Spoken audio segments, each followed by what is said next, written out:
All right, all right. What up, what up, what up? Good morning and welcome back. So, it's looking like it's just going to be two stocks here that are really looking good.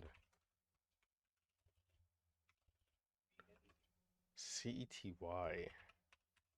and RUBI, my top two here today. And shout out to the Mighty with a nice, beautiful, detailed watch list. Mighty dialing in, locking in.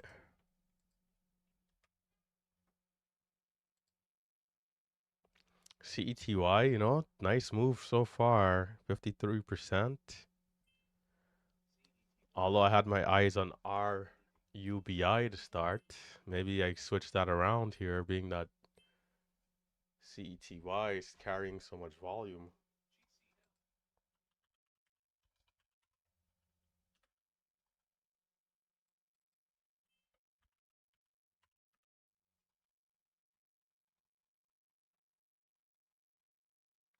We're getting the first pullback here. I do want to check the daily chart, so I can do that here quickly.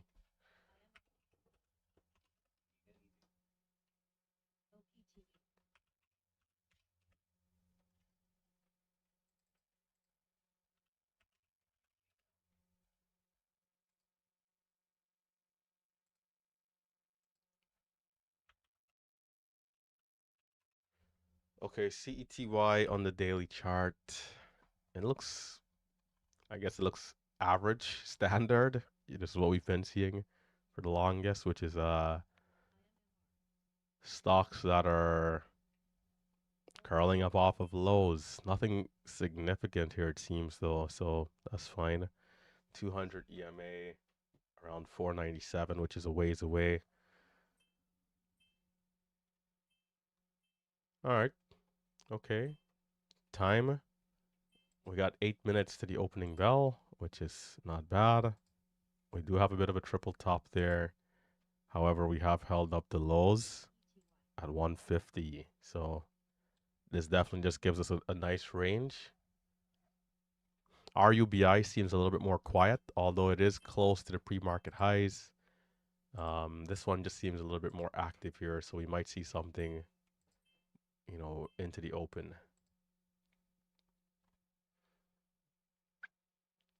Yeah, but just two stocks, keeping it simple. We've been seeing either one or two stocks really, so you know, looking to keep it simple. Also looking to size up today, right after like 3 or 4 nice days. Um, it's time for some size. Yesterday was another great day. However, I think we made like 50 cents plus, but we didn't have any size, so it was a small green day. But today, the aim is to size into our trades.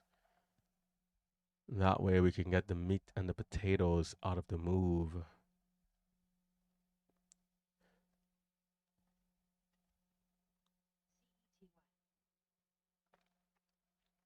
So in the next 7 minutes, the aim and the goal here is to be disciplined. It's to continue to compound, continue to build off of the things that we've been working on. For me, it's been quite the journey here of holding longer and pushing myself, fighting the urge to not be in and out within the same second, literally, right? And we've been seeing some good stuff. Last week we had two bigger red days, but even on those days, we still had a lot of good things to take away. And so, we're I think in a place where we can definitely start to push it a little bit, right? We're getting the hang of being in, holding longer, scaling in at the lows. Now it's time to size in. In fact, I probably should start taking trades now. 84 high, low 70. VWAP currently at 67. The other one is actually pulling back here, so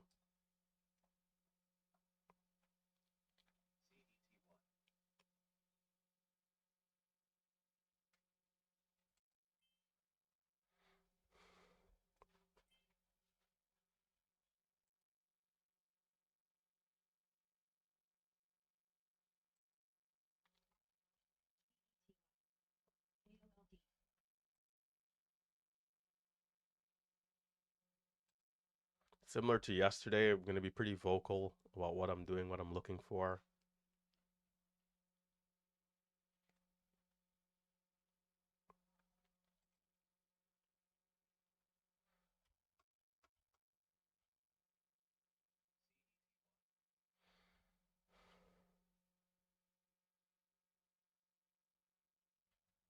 High of the current candle, 84.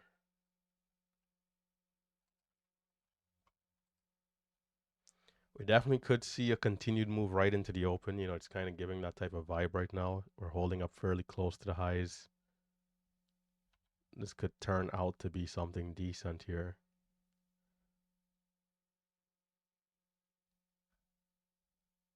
So I'm throwing out a starter, mid to low 70s. And I'll be willing to add depending on if we can hold tightly.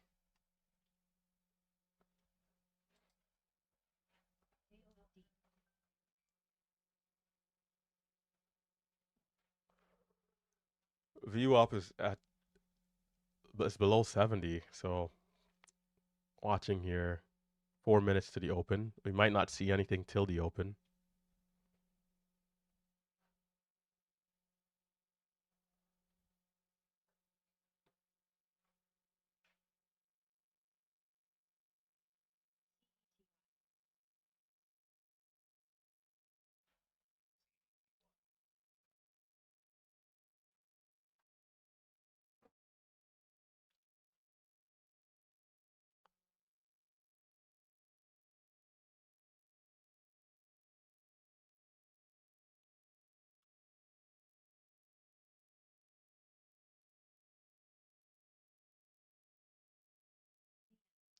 There's still about 2-3 minutes to the open.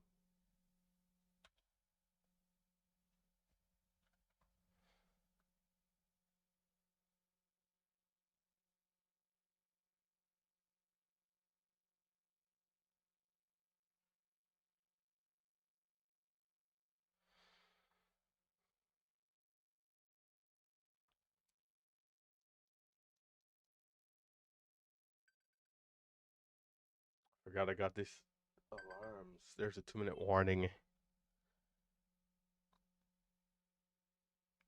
Good reminder for the screen recording as well. Don't forget, guys, if you're tuning in on YouTube, to hit the thumbs up.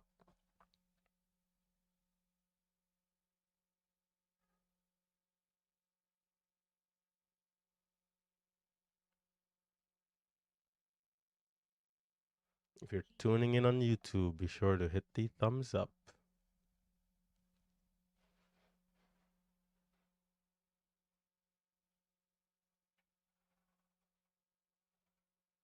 We got a minute 20 seconds to the open. Watching CETY and a starter position here at mid 70s just to see what it does into the open.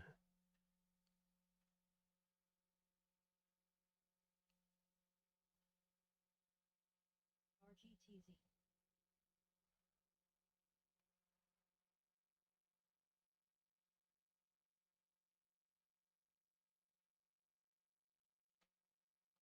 1 minute to the opening bell. FLNC.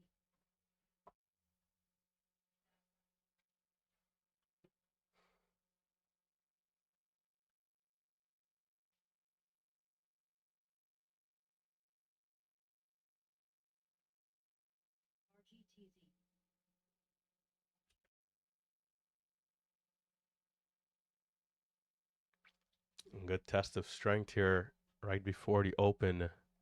Will we be able to sustain?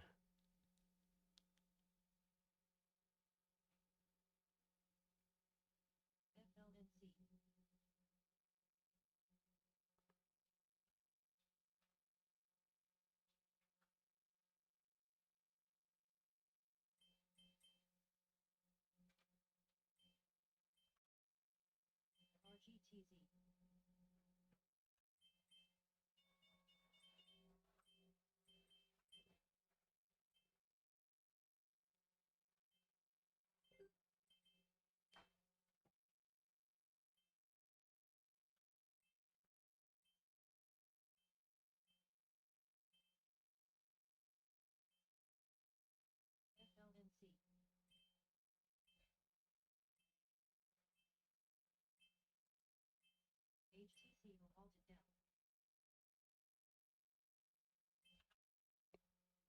I'm out for $70 loss.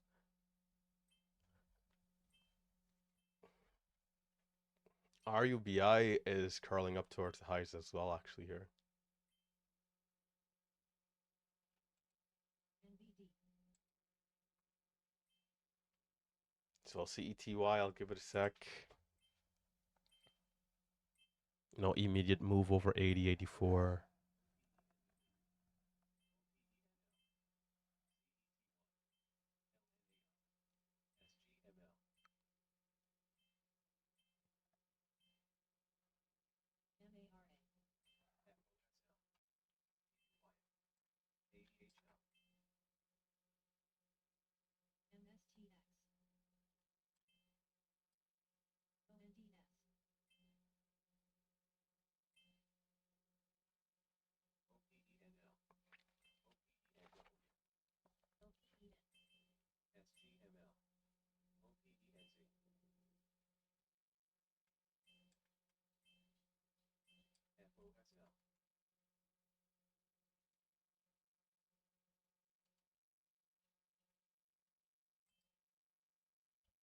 MARA.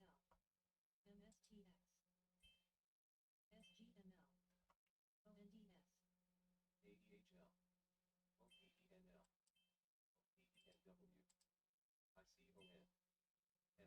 I do like that there's a bottoming wick right there.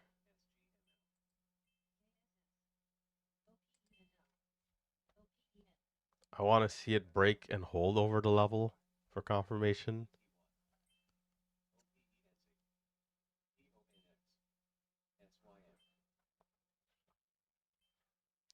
Can we break and hold over 78.80 and then start the uptrend? RUBI coming down a bit.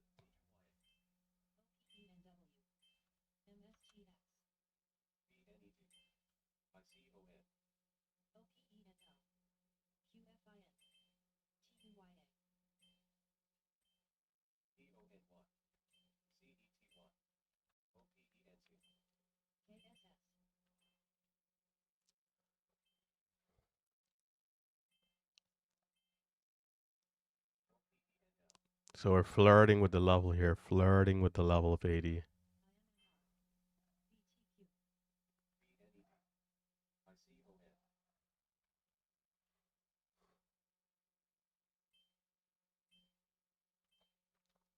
Can we get a pull away early?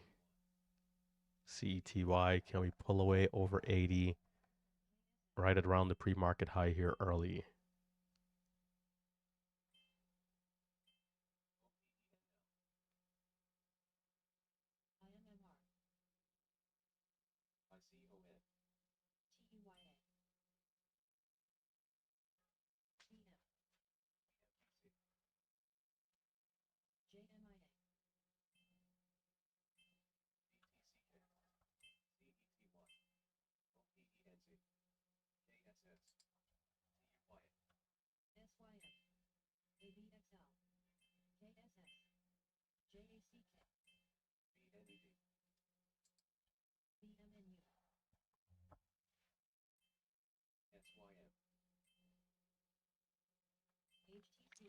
Still waiting on the sidelines.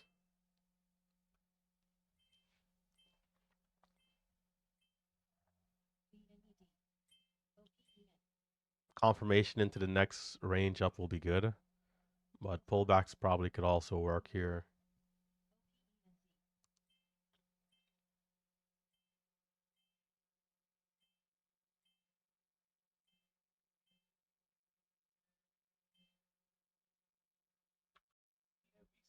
Time 35.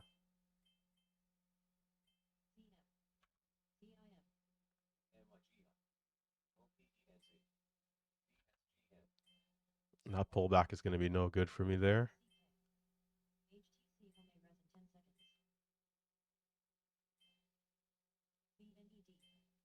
66 to 58 or so average.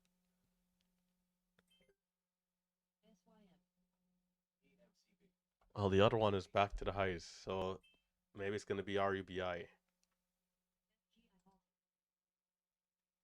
It's a pretty good move too. 22, 23 to 25. JACK. KSS. Q. BMNU. DIF. BNEF.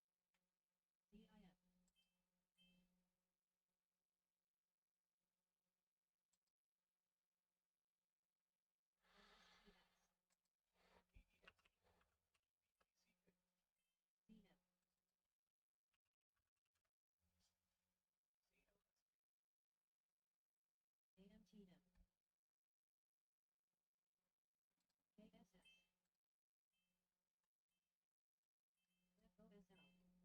KSS. FOSL.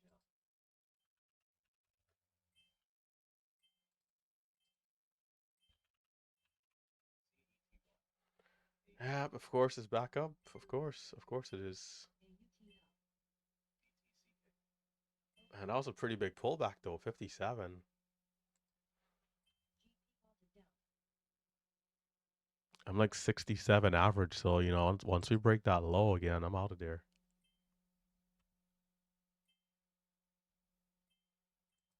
I do like that it's back up though. There's 86. It's just what I don't like with the back and forth between the screens. I do prefer to watch CETY.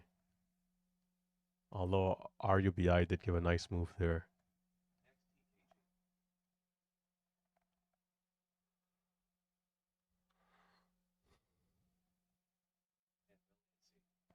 AMTF. IONZ.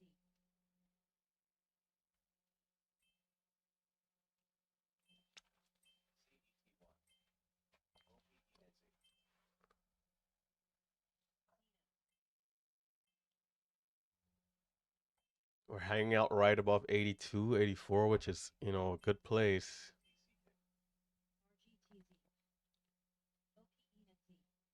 FOSL. AZ.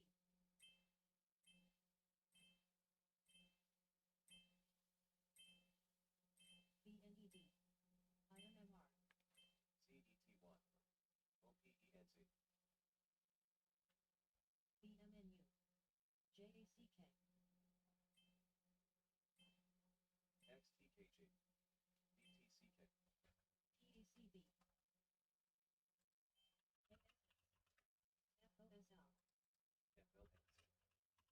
TNEF.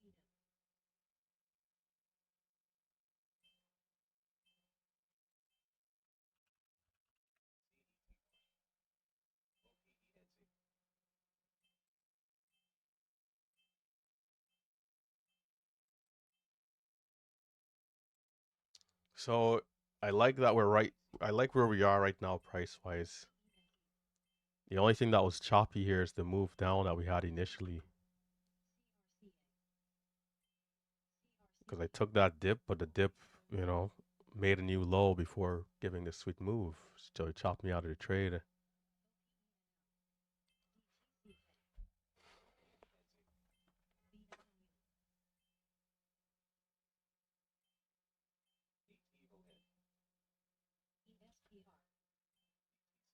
HTC may resume in less than a minute. I'm gonna take bigger blocks. Like I think like right now, starting now. Still took a small trade there at 82.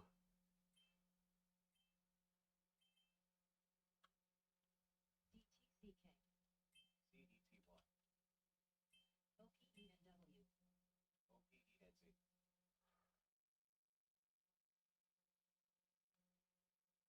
ESPR. INSP. 96 highs. Does it have what it takes for break of two right here, right now? A little hard to say. Oh, no fills right there. AUPL. SMOMA. HTC may less than 10 seconds.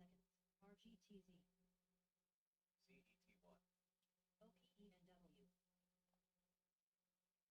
AMTF. GI may rest in 10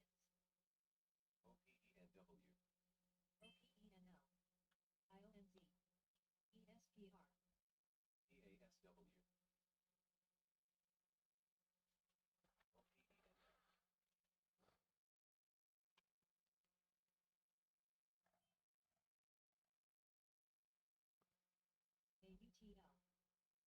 Think it looks pretty good so far. Just being patient, watching and waiting.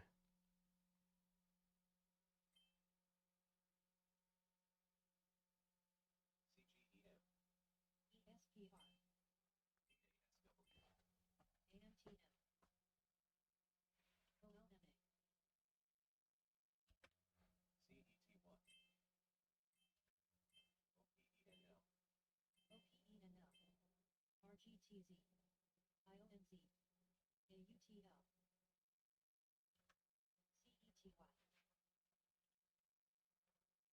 RGTZ, IONZ,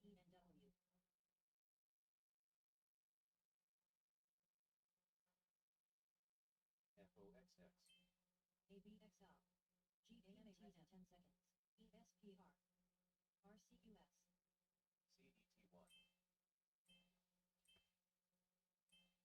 IONZ,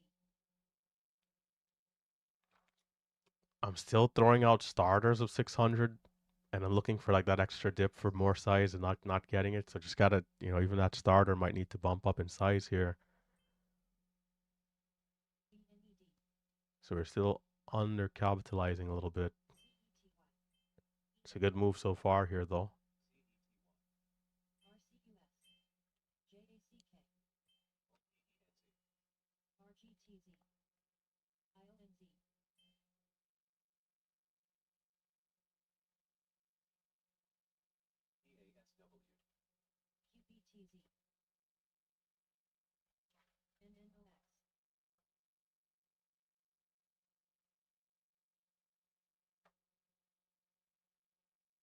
CETY,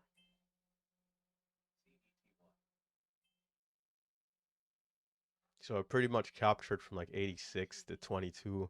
I'm still holding shares. BMNZ, GGLL, QBTZ, I don't have any expectations here right now at 22. Just kind of watching. I think it's up a little aggressively. So ESPR, ARDX, RGTZ,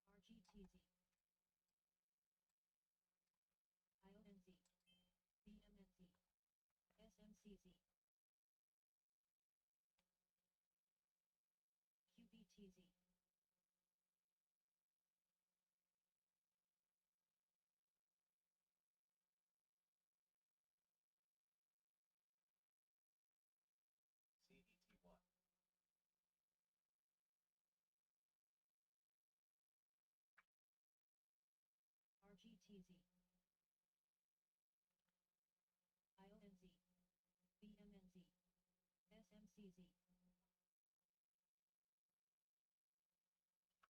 SMCZ, QBTZ, MSTZ,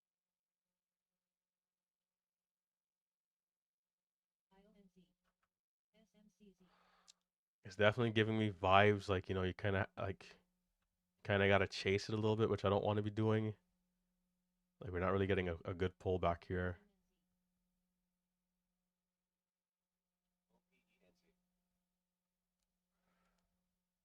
BMNZ, RGTZ, QBTZ, SOXS,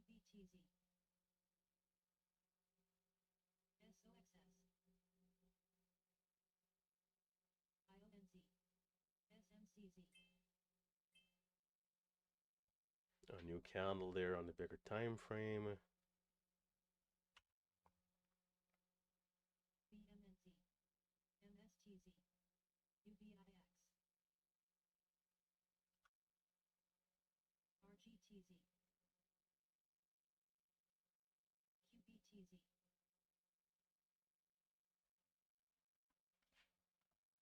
Okay, I'm taking another starter again right there. And it's like it's just right back up, right? As it pertains to size, still not getting in with full size because I'm expecting a little lower potentially, but we end up holding up tightly at like 11, 12 right there.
So I'm in at 12, 2,500 shares and watching for the move over 28.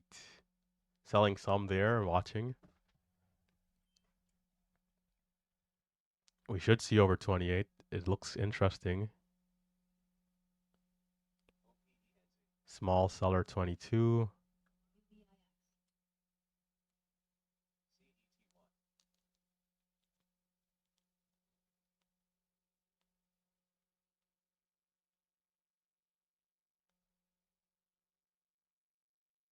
I would love for this stock to go to like 350 today. That would be sensational.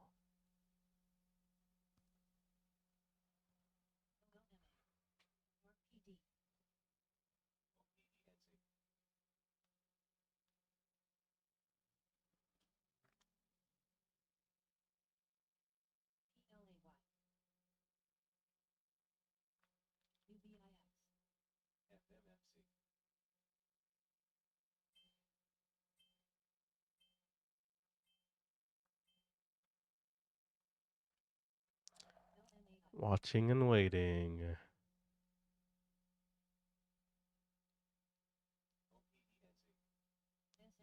Can we get through that wall at 23?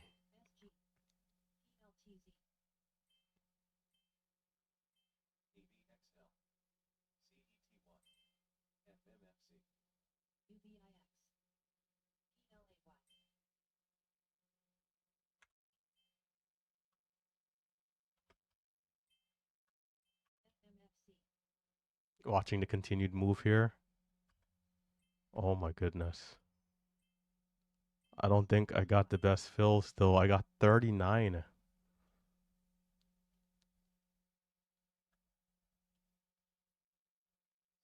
Good move though. I'm holding now 600 shares. I did take a little bit of size there, but my level 2 froze, so I sold not realizing the price. I could have just kept holding. But these 600 shares, I'll just put a trailing stop and then I'll add back whenever I can. Why is it freezing? Let me pull up this other one. CETY. Because this one here, this level 2 is freezing. Through, but man, okay, that's fine. Let's just use the other one.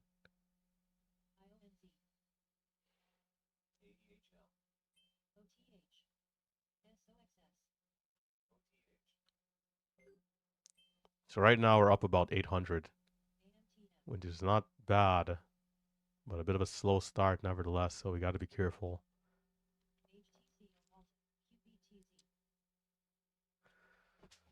So I think a pullback is going to make sense. I mean, we had 50 highs, right?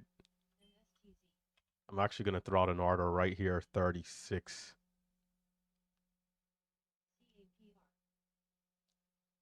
And I'm willing to keep adding. I'm going to keep adding because why not? If it fails, then I can just stop out tightly.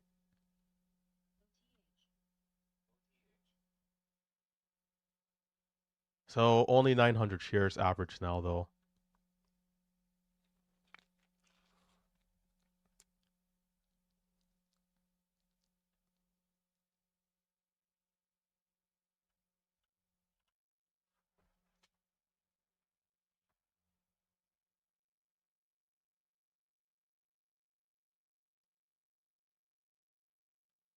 We had a good breakout off the last consolidation. Will we continue into this new range that we just gained with that breakout? I'm betting that it can. And so if I can see the proper levels here,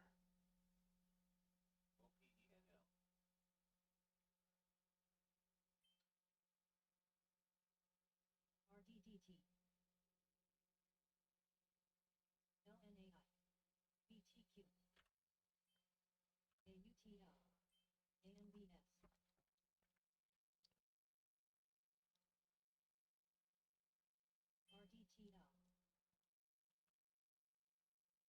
HSAI.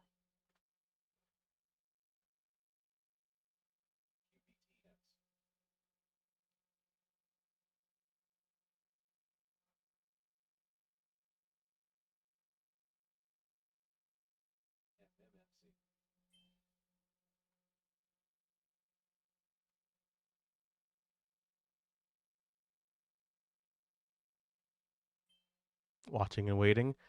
I got 2,200 shares at mid 30s, just watching.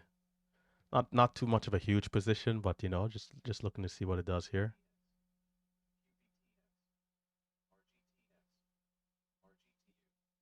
OPEN.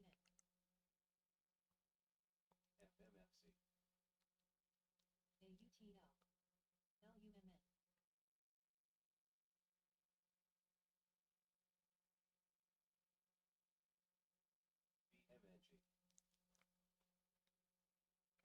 Can we see 48, 49, 50? There's 44. And there seems to be some resistance. I'm going to reduce my size and watch to get back in again. Just in case it surprises us here with a drop like that. Okay, I'm going to get back $100. This is fine. We're seeing a 5-minute setup. So I was betting that it could continue without giving a big dip. We're going to see a big dip. Fine. So I'm going to be on the sidelines here, and then I'll take the red to green trade.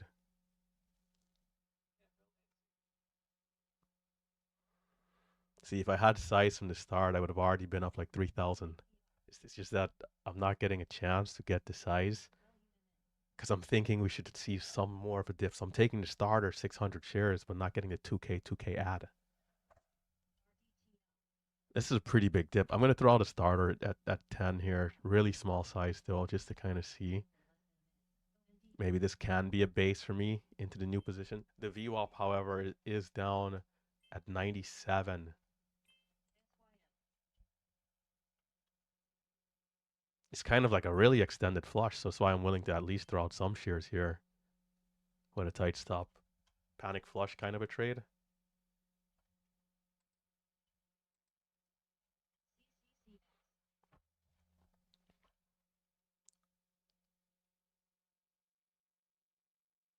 AISP. RDTL. AMTM. ONDS. OPEN.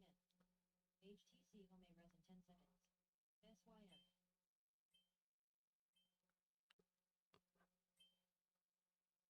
SYM.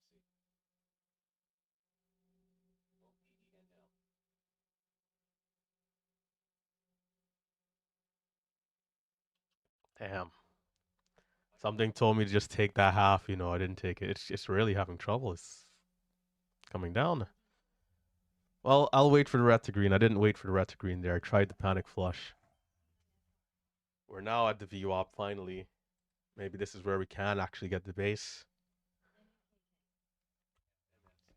Damn it, man. I just can't believe I'm not able to get size early. In the last breakout, I had like 5,000 shares here, which was good, but the level 2 froze on the way up, and I saw 35. If it was still printing, I could have at least seen 40 and then, had that better insight to hold slightly longer for 45, 50 exit. So I kind of got like robbed like 10 cents there, which, you know, Not so good.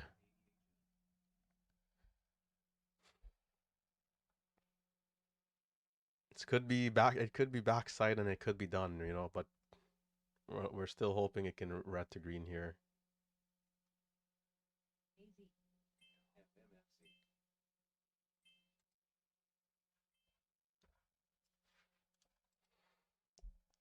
A swing trading community. This is a day trading community, but SYM. there's a couple of good swing traders here for sure. There's guys holding stocks like UNH at 250, Tesla at 200, 220, still holding. So whilst we're more day trading, you can definitely check us out.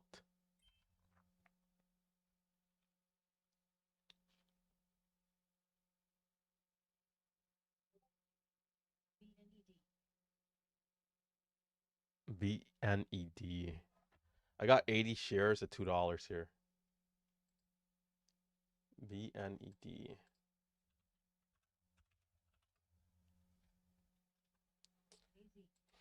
Bro, my average hold time is like 3 minutes right now. CIFR. Pastor. SYM. Finally. Shaking the paper hands. HIMZ.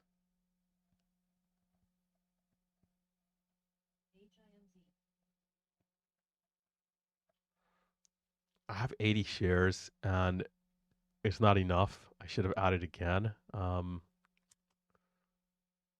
This CRCA. candle could be interesting here. KSS. CRCA. NUKK. SYM. RTTL.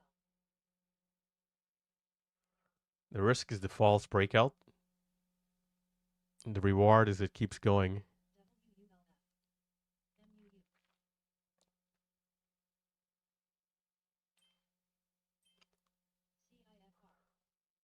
CIFR. EPST. CRCA. NUKK. SYM.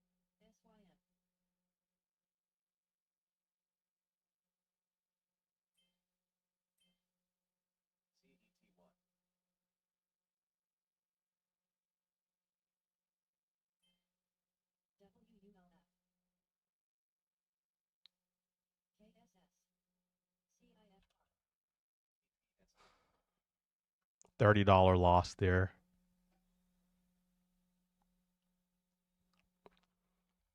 HTC may resume in less than a minute. SYM. AISE. MUU. HIMZ. NUKK. Will the second time be the charm?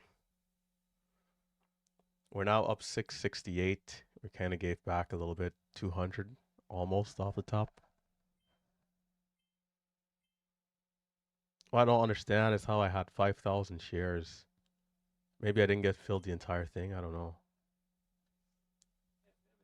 And I didn't, we had from 28 to 50. And I didn't make at least 1K in that trade is madness.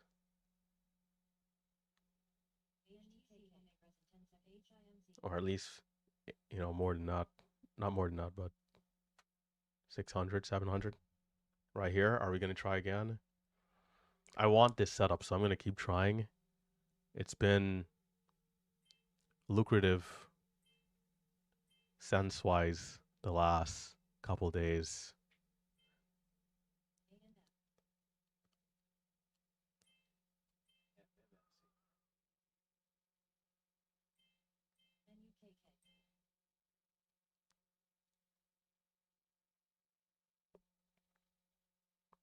If this doesn't work, then it truly is backside and there's no hope.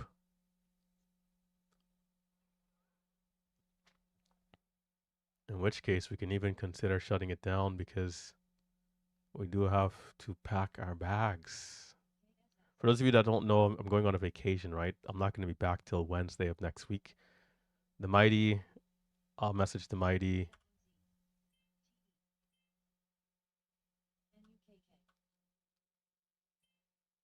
It's so hard to tell.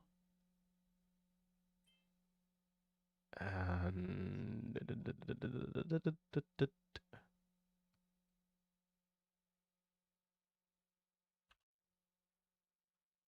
scratch trade.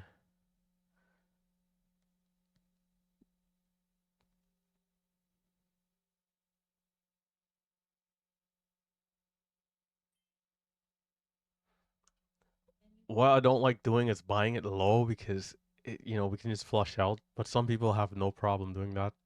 So definitely in this situation, there's more of an advantage there, right? Because there's at least a 10-cent range. I'm trying to break out of the level, and it's just like running into a brick wall here.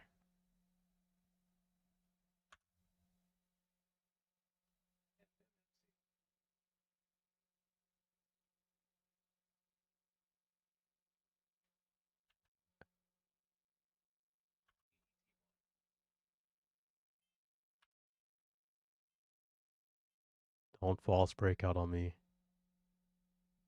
My average is pretty high, ridiculously high.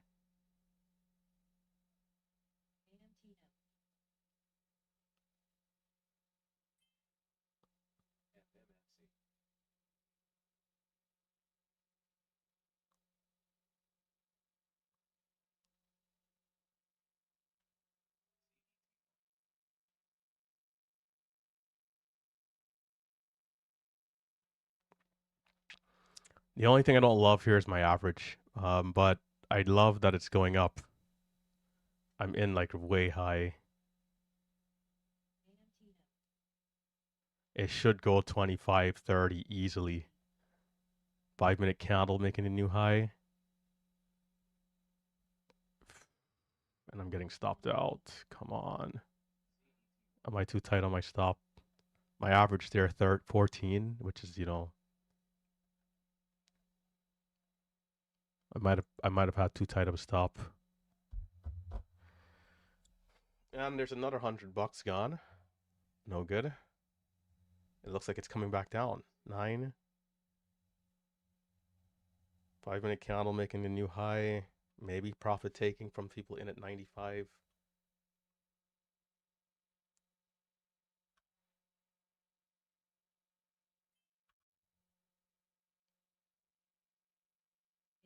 We are giving back on the red to green. Not good.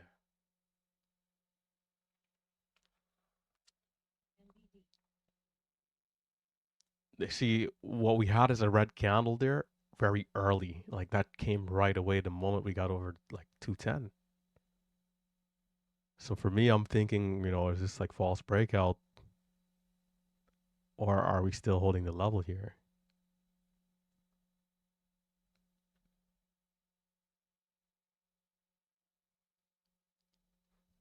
This is the trick of like the longer holds, is that like this could still be working, the setup could still be working, but because it takes so long, it's just hard to tell, right? Versus back in the day, we'd already be up at 250. Like the moment it goes through, it's at 250.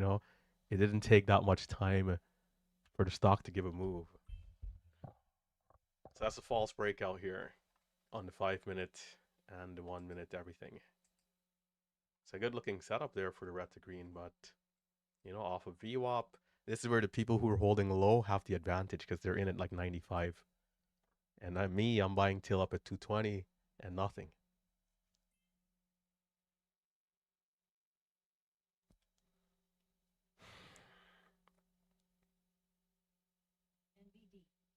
Now we've given back 300 off the top. I think maybe this is the place to say we take the gains. Yeah, and I tell you, the issue is still size. Like, if we were able to get this size in all the earlier, we captured all the setups.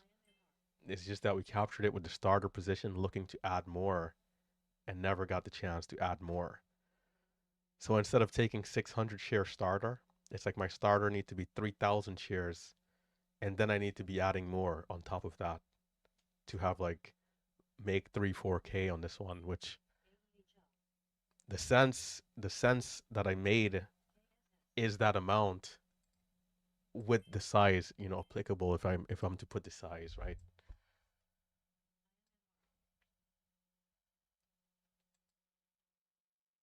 Size. Size does matter here in the market.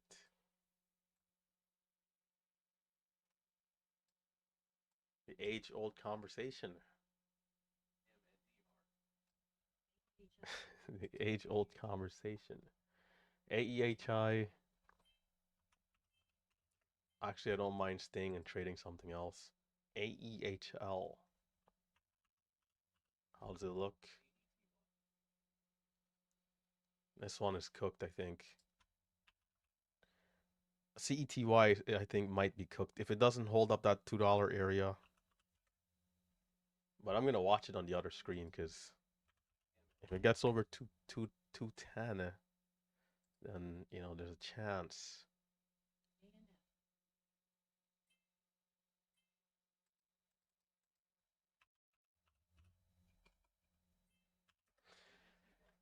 But what I'll tell the audience is that I mean, last week we had those two nonsense days that kind of like threw us off, but it's a good learning lesson, right? Bro, I think we're back in business here. CETY 210. And you know what? On the first one of the first moves going up, it did go down to a level where it chopped me out to then curl back up. Are we seeing something similar here?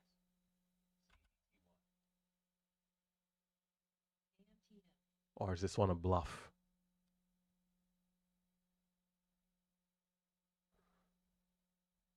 Yeah, it made a new low, just, you know, to come right back up here.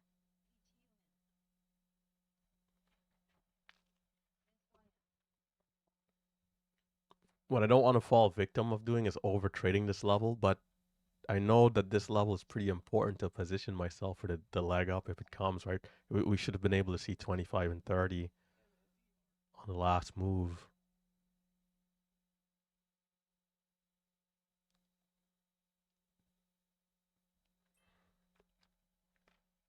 So sticking to small size, 300 shares max, and the goal is to just capture this trade CETY if it does go, and then, you know, I'll be able to get something out of the next setup because we've given back too much in this bear flag here already. Looks like an ABCD in full farm though.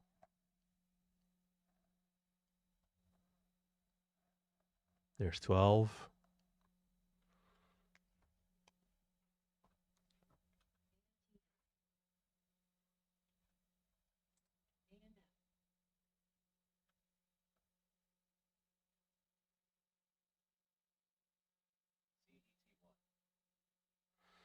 AEHL might be cooked. And I gotta pull this one on the other screen again. Although I don't want to move my hands off the buy button because it looks like, you know, we're at 210. It could just, volume could hit it at any second and it could go.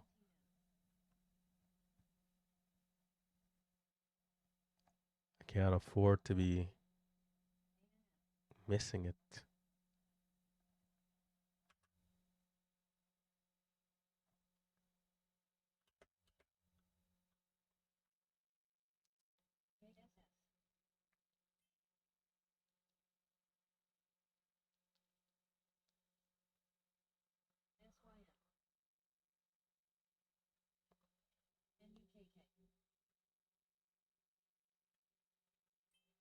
Is this the move we've been waiting on?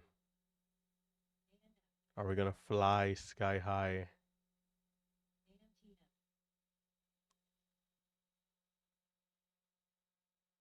And now I'm hesitating because we took losses right here just now, you know, 5 minutes ago.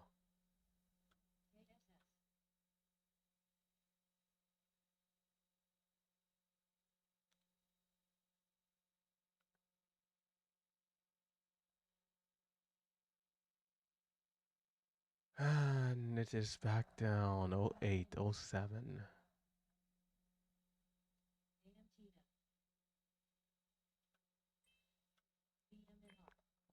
Again, the duration of how long this setup is taking, you know. Again, back in the days, this would have already been 250. The moment it got up to like 16, boom. Serious size green candle. Now it's playing games with us here. We're holding for 10,000 years, trying to catch a move here. I'm in at 11, just 100 shares, but I'm willing to add if it starts to move.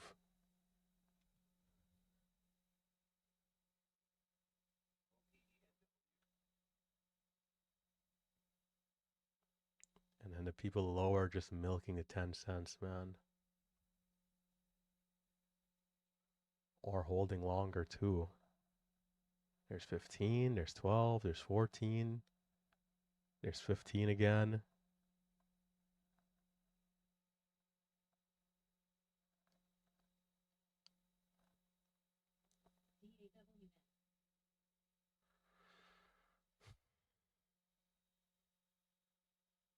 Back down to 10.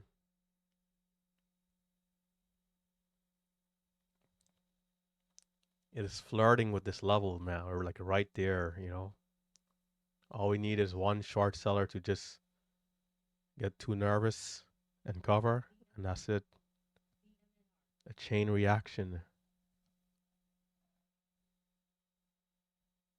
What's the 5 minute? I need to move this thing off, this other stock off the screen. Can't do I have time? CETY. CETY. You see, doing that right there, right? There's so many days where right in that moment, I type it in, and then I look back, the stock is at 230. And then you're asking yourself,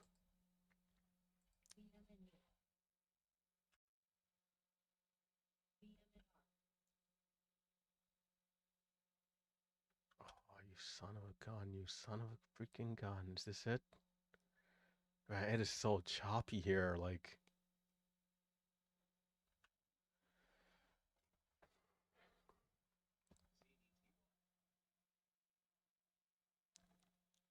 son of a gun.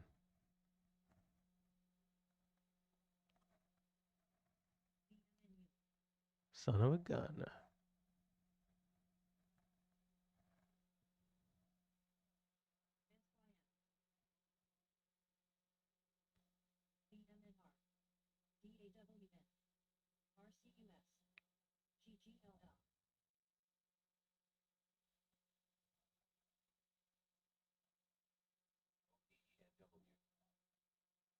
Boy, it's a tough one, all right. We've hit 15 now at least like 8 times and haven't went through the level.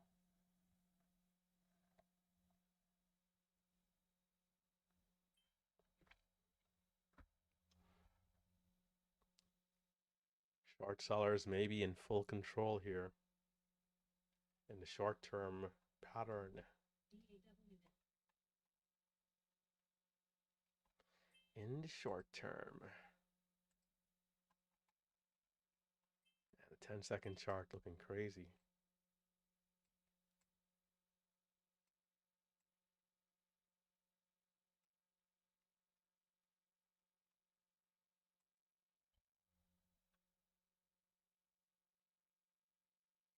Mm-mm-mm. Mm-mm-mm.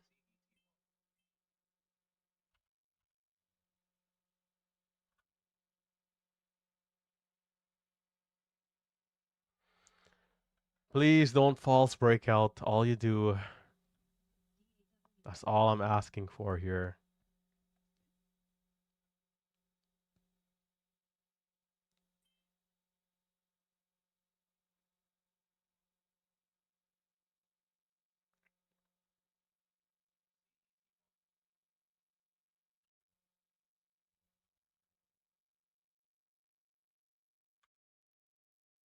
Do not false breakout, please.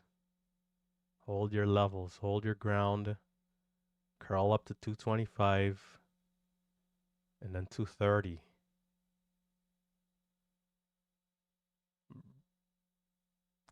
Brother. Good, good, good. Bounce.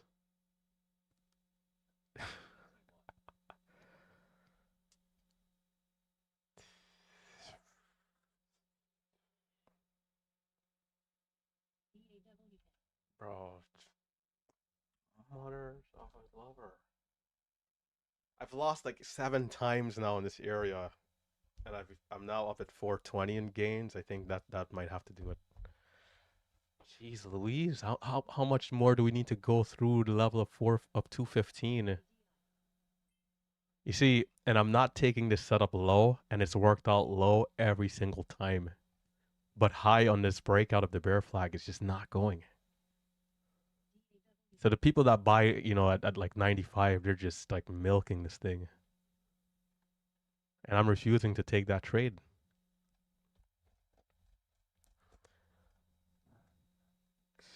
Bro.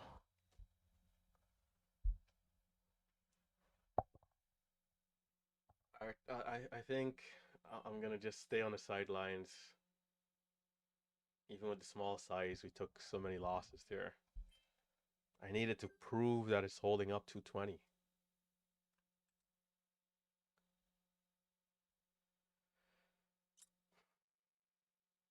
WSHP Bolton.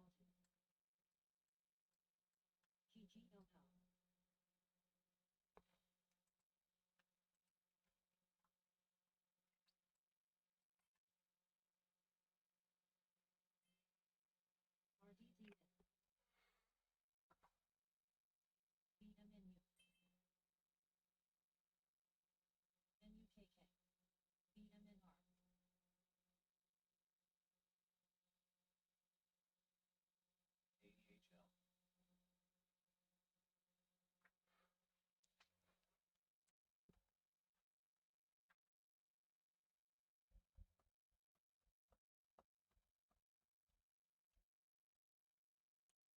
I don't really like that I'm leaving for a full week. We're like right on the cusp of greatness here. Greatness, I can grab it again, and then I have to leave for a full week, man. I can't trade where I'm going because there's just like the internet is just not.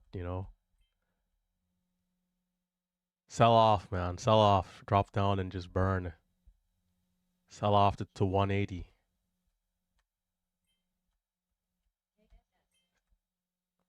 This vicious cycle of not breaking out.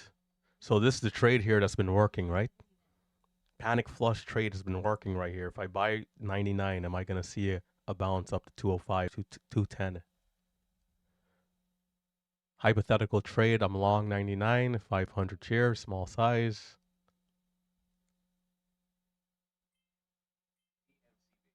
The 5 minute candlestick, it's red, but we've had a couple of red candlesticks already.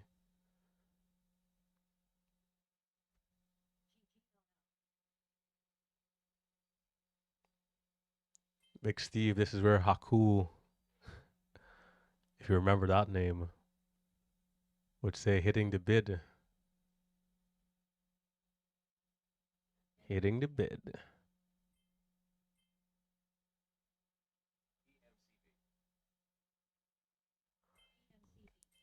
Haku the fake trader. The fake trader Haku.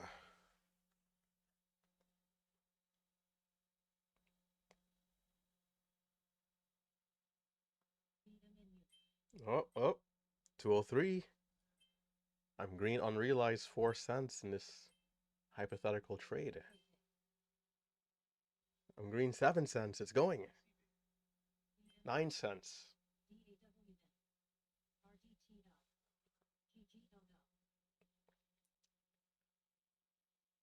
Damn panic flushes, man. See, those trades like that I usually would take, right? But because everything plays out, and I'd say that was still like a slow resolution, all things considered. It took a full minute and some change. But because they take so long, it's like the risk is so high, it feels like.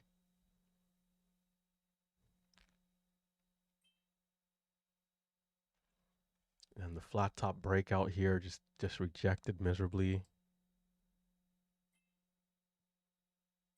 It wasn't even, yeah, I'd say it was around 15. We got through the level here twice, 17 and 18 and 15 exactly, then 16 and 16, and then finally goes through here, 26 high. This right here is some good money. Like, this should be pushing 30, 35, even after a red candle. So we took losses here again in this pullback.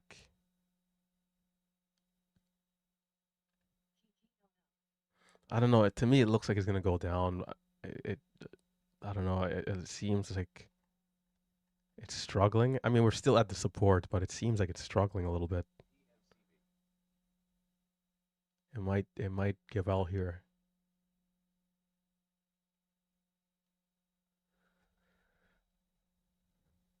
It's fighting for its life.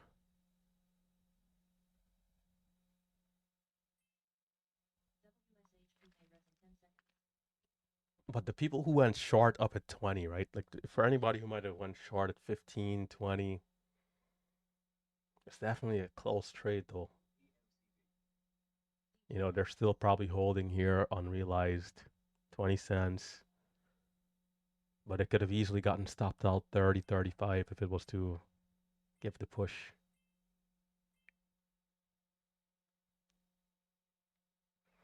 Well, I'm going to take the $418. So hard to believe we gave back so much with small size trying to get that move. The short sellers are in full control. I think this is where I'll shut it down. We just got to keep building off of this, right? I think the 2 days we had last week were like curveball days where the setups that we're looking at, they were there, but a lot of the moves happened off of very sharp red to greens. And so it if you guys notice, I'm not really buying the stocks super low anymore, right? And if the moves are happening from that level, which literally would happen here actually, although in a bit of a different way, I'm not able to capture the move, right? Could I buy it low? Yeah, I could buy it lower, but it just I don't know. I don't know why mentally it's just feeling as if there's just so much more risk there. It's not like I haven't done it before, but the whole time and where we are. This one luckily was actually at VWAP. The ones last week were like below VWAP even, and then still curling up. Like they'll give this type of move and somehow still just reach back at the highs again. So, maybe I can pay more attention to jumping in lower if we're right at the level. If we prove, because we held up once, twice, three, four times exactly to the penny, and then we did break down a little bit this time. In which case, the red to green at 205, 210, we got up to 215. So I guess I could have done better in that aspect, which is something to take note down for the next time. So if I look at my notebook here, I haven't been doing like formal recaps on the channel, but like doing your own reviews.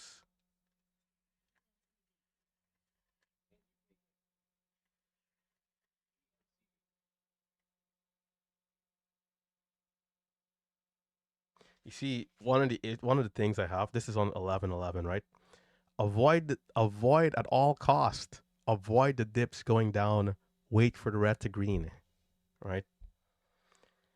And you guys remember I also had that day last week where I gave in to like taking the dip at the bottom, and what happened? It literally ended up being like that was like the last time there was gonna be support, and this is exactly what I started buying the dip down, and like I got blindsided and then even like realized like we're making new lows to not curl back up again.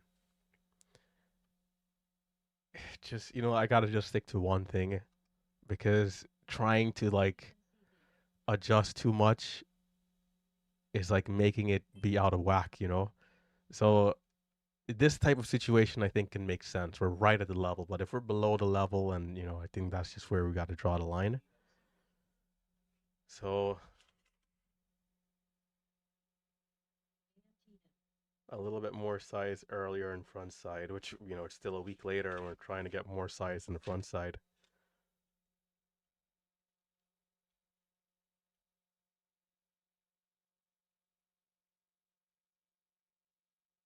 Size, cal- think about total size starters. Think about your starter size relative to your total size. Jeez, and then all of that in relation to your stop loss in the trade when scaling in on pullbacks. And I got some notes here, some other notes, yada yada yada.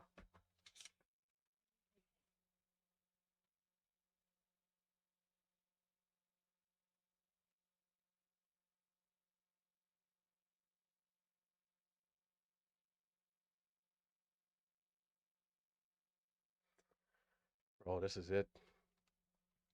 Now we start the journey of making millions again. After 7 to 8 gruesome months, although a lot of that was still stubbornness, right? I feel pretty good though. I feel pretty good.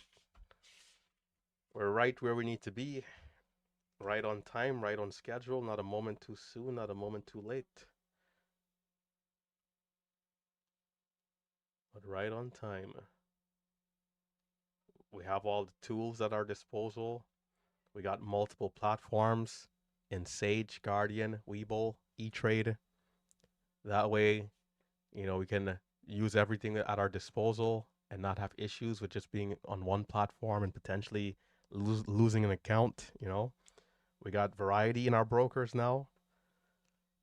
We got Day Trade Dash for charts because I'm sorry, but I'm not using the charts that Dash Trader through Sage or Dash Trader through Guardian or just Dash Trader even on Thinkorswim, right? For the people that use Thinkorswim, how in the world can you guys use those charts? Like I don't know how anybody could look at those charts. And then there's like those small triangle things of where you took the trades.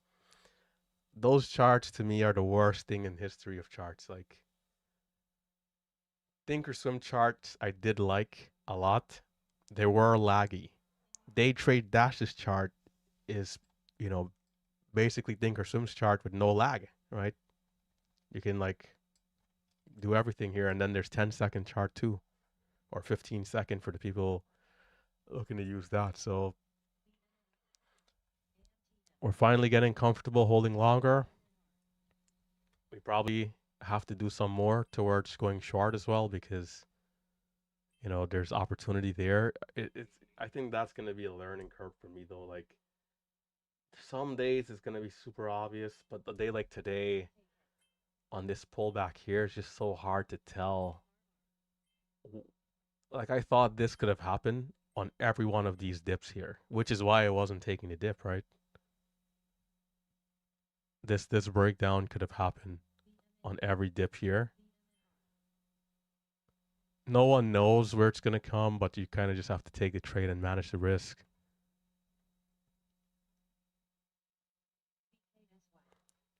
But the early, if I can time the early short high and we get immediate resolution, that's where I can feel the most comfortable.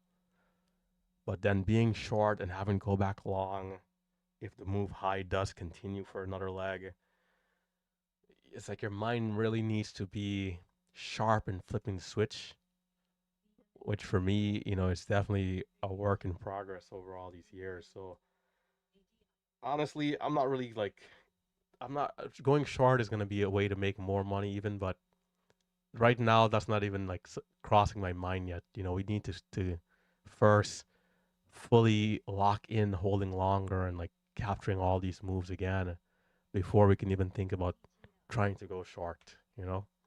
Like one battle at a time, and then over time, you know, we'll be where we need to be. But as usual, we're gonna be here for a very long time. We're gonna be here till we're 96 years old. That's my goal. That's my plan. As we know, trading doesn't take a lot of physical capabilities, but if we're able to stay healthy and mentally we don't have dementia or we don't have arthritis in our fingers, then we can be here. And the one thing that I know from being super profitable hyper scalping is that it's just one day at a time. Like for me, as I look at my equity curve, And going sideways for me, it means nothing, right? In the sense that there is no pressure, there is no panic. It's only me just improving. Like it doesn't matter if it takes another 5 6 months, because when the time comes, it'll be exponential and quote unquote making up for lost time. The process is just going to allow me to do that naturally, you know? And who knows what the gains are going to look like while we continue to get even more and more comfortable with size. Even with the hyper scalping, we were at a place where we're looking to take on more shares, and then things kind of slow down, right? So with holding longer, maybe this current market is going to be a holding longer market for the next 5 years, and in that time, we're going to have plenty of opportunities to just completely and outright just dominate the moves. I can already see it so clearly. This right here is what the day trade dash chart does. It can give that flicker thing right there, but it's back on. The only real issue we've seen is if Cloudflare is down, then we can have trouble. So I definitely would recommend it if anybody's interested in the day trade dash charts. The link is down below for day trade dash. Is also, of course, the scanner. You guys can check out the platforms that I use. The direct access routing platforms are Guardian and Sage, and for regular like market orders, I have Webull, I have E-Trade. Although E-Trade is not allowing $1 without, sub $1, you have to use limit orders. But the fills at E-Trade, the fills at Webull, the fills at Thinkorswim, they're all the same fills. If you ask me, it's like you just got to know what a market order, like if the volatility is there, you can get filled way higher. It's just normal, right? I mean, I used to complain about it way more, but in reality, when I go back and watch all those videos, I see that when I was buying the stock, I mean, there's so many other traders, algorithms, computing systems. We're seeing hundreds of millions of shares of volume on a stock in a day. If I'm buying at $3 and 10,000 people are buying, in any given moment, in any given time, all the time, if I'm filled at 303, 302, what are we kidding ourselves? That's pretty normal, right? And so, in terms of hyper scalping, will we see a crazy hyper scalping market again? Perhaps, perhaps not. I can't read the future, but what I do know is that if it does come again, we already have what we need to take that on with no problem. So definitely feeling pretty good about making progress here and adjusting. I remember going to I went to a seminar with the laptop legend and who else? Jack Kellogg's. My accent is like just kind of fighting to come out. So why I'm having so much trouble like talking here. Jack Kellogg and all these guys, right? Edu Trades, Steven Ducks, I think, and a couple others. And one of the big things they touched on is that despite making millions of dollars, they've had to make some drastic changes to their strategies over time, depending on what the market was requiring. For me, technically, I didn't learn in terms of like technical chart stuff. I didn't really learn anything at the conference in terms of that. Um, but in terms of the fundamental side of things and knowing that people who've made 5, 10, 15 million had to make changes, that for me was the biggest takeaway from the seminar, right? So when we have to make changes now, it's like no surprise. Change is pretty constant in the world, and if we can be disciplined,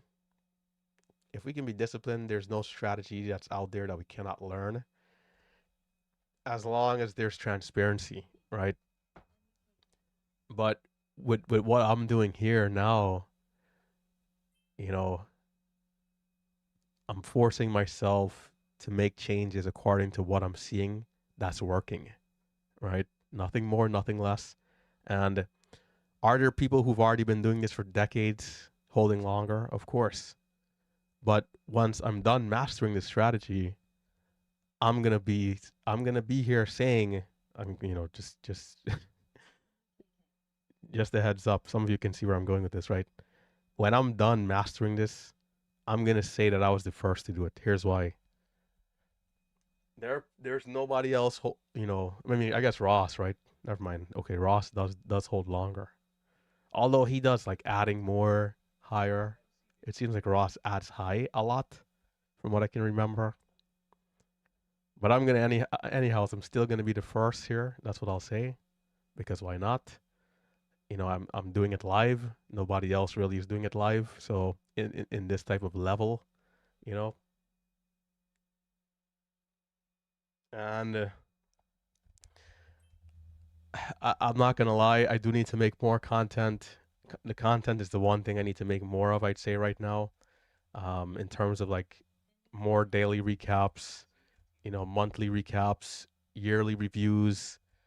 I do need to make more of those videos, and I should have made one since like 2 months ago. I was saying, um, but once we come back from this vacation, we're gonna be ready to go to just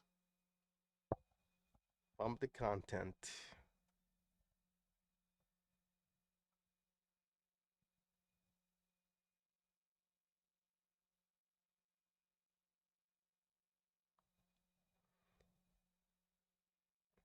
It's why that like in terms of like transparency, like I would have liked to think it's just a little disappointing when people try to like question my transparency after all these years. It's like, bro, you'll never find you'll never find you'll never find somebody who's this transparent. Like it just doesn't happen.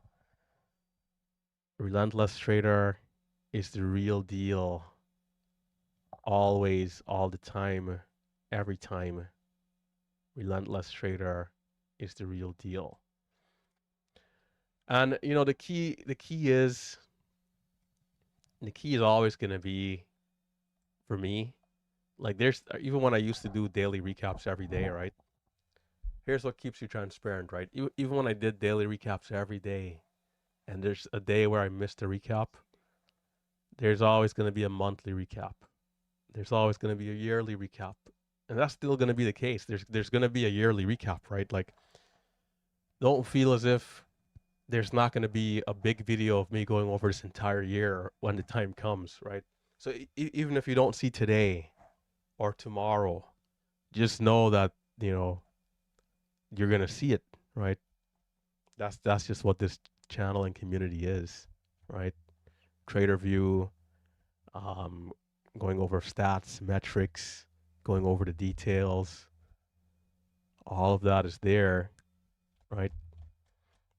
Like before I turned the corner, I think I was like red every day for like 2 years, 2.5 years.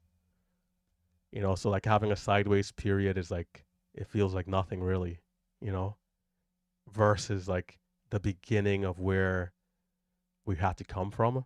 And we're in a place where like cash and those things like we don't have any issues financially. So where we are now is like light years of where we were when we were trying to start with a negative balance.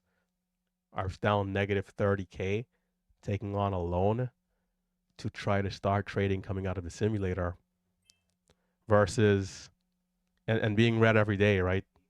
For 2 years until we started seeing some consistency before switching to the live account again, versus having massive cash reserves and some sideways trading where we're making adjustments and doing good in terms of progress. So for those of you on YouTube especially, right? This is the last thing that I'll say is that if anybody here complains, I will ban you from the channel because at the end of the day, the YouTube community is a free community. Like the this like if anybody even if my trading has been you know a little difficult to watch the last couple of months, That doesn't exclude the 5 years of insane trading that people have been able to witness for free, right?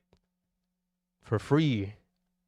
And even throughout some of the tougher periods, there are days like today, yesterday, many days last week where it's like you can see, like if you're listening, bro, if you're just listening alone, like the game is insane. Like because it's my trading raw and real and live, you know?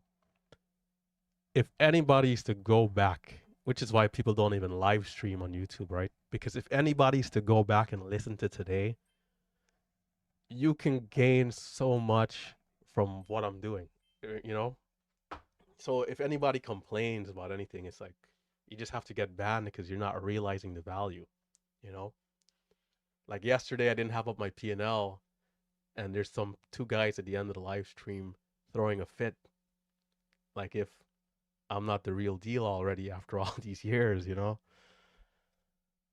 So it's a good reminder that you can't please everyone.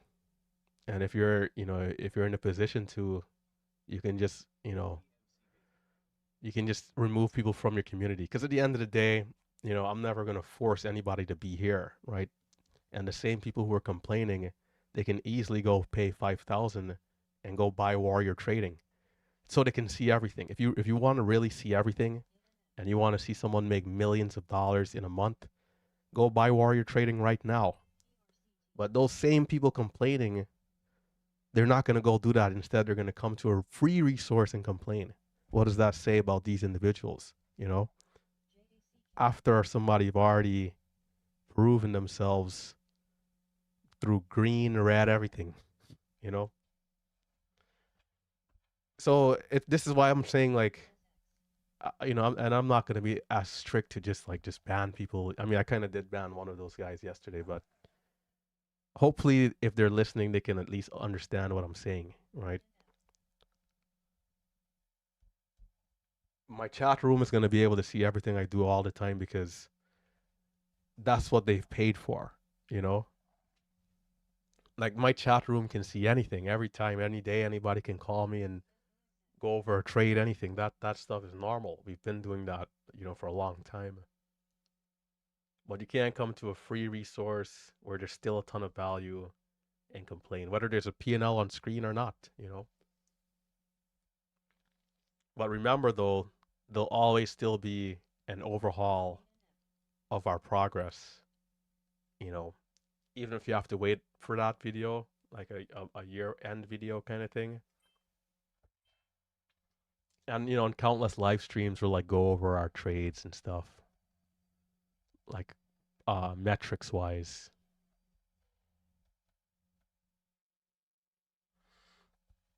Well, banning them prevents them from typing in the chat, whilst anybody can listen in.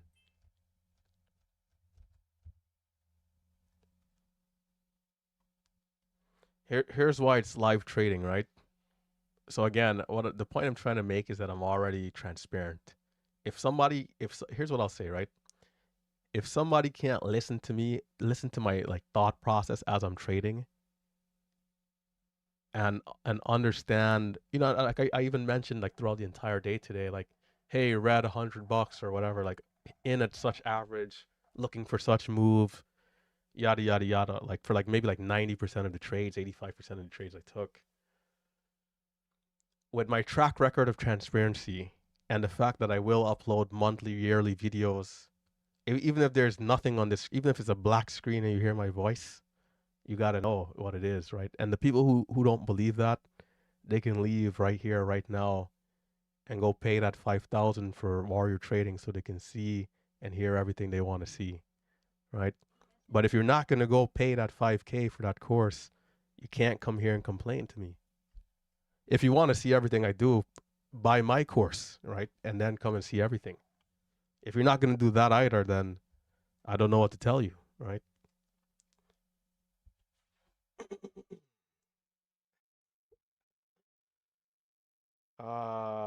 Bro.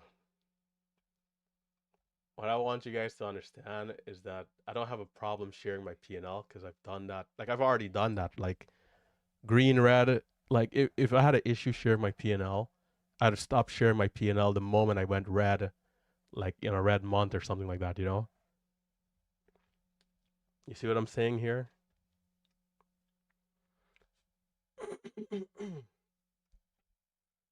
If you want to see every indicator and thing that I like, every trade that I take, you know, Merciless Markets is down below, and you'll be able to see everything that I do every single day, all the time, every time.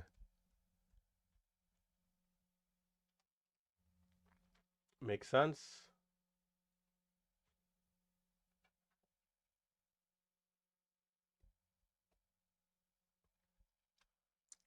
The P&L, I mean, I'll flex the P&L, right? I can flex the P&L every day, every time, but the P&L means nothing. What means everything, what is everything, is the process of how you're trading, right? The fundamentals, the technicals, and ultimately the P&L will reflect that performance. You know, the P&L will reflect that all the time, and so as you continue to make adjustments, your P&L is going to improve. But your P&L does not improve unless you improve fundamentally with your trading and your technical analysis.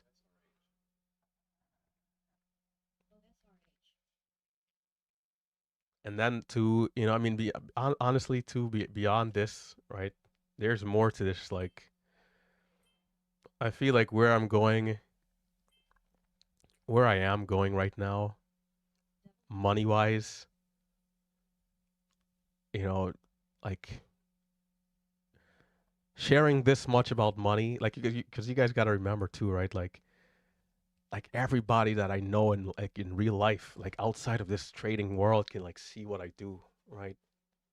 And there have been consequences to that already to this point. Like, you know, I don't want to get into too much personal stuff, but what I'm really saying is that like easing off a little bit can be a good thing because there are some like safety stuff outside of trading as well, Like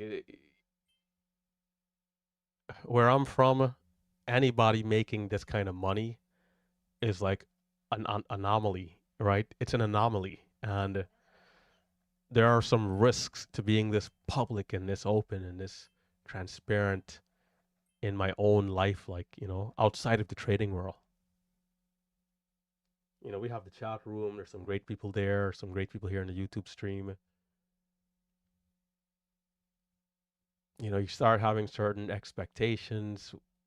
Expectations within like close family is fine, but then people start looking at things so weird. I mean, you just have to be careful, right?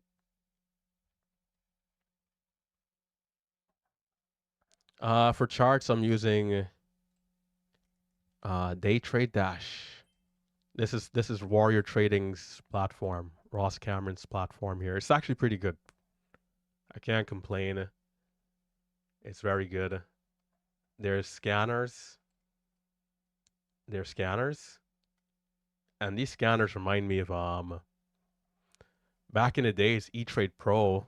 By the way, they just got rid of E-Trade Pro like 2 weeks ago, right? E-Trade Pro had trade ideas connected to it, and this is like 6 years ago. I had a good experience using trade ideas. Then since then, I've had scanners at um, Thinkorswim, like in the platform itself. I've had Momo Pro, and there's been free scanners on YouTube like Zendu. This one is pretty solid here. You get everything real time right away.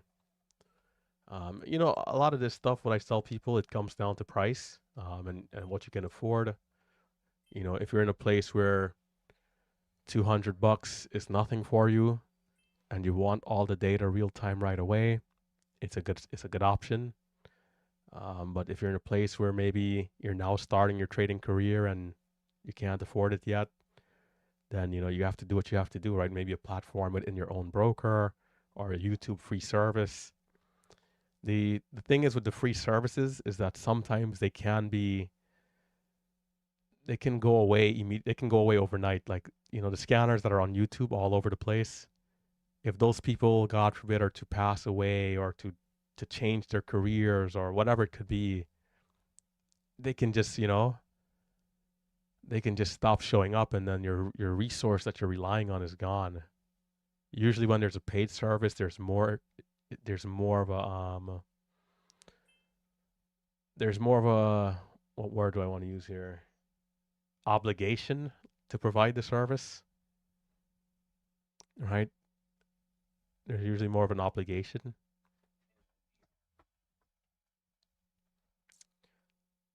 But yeah,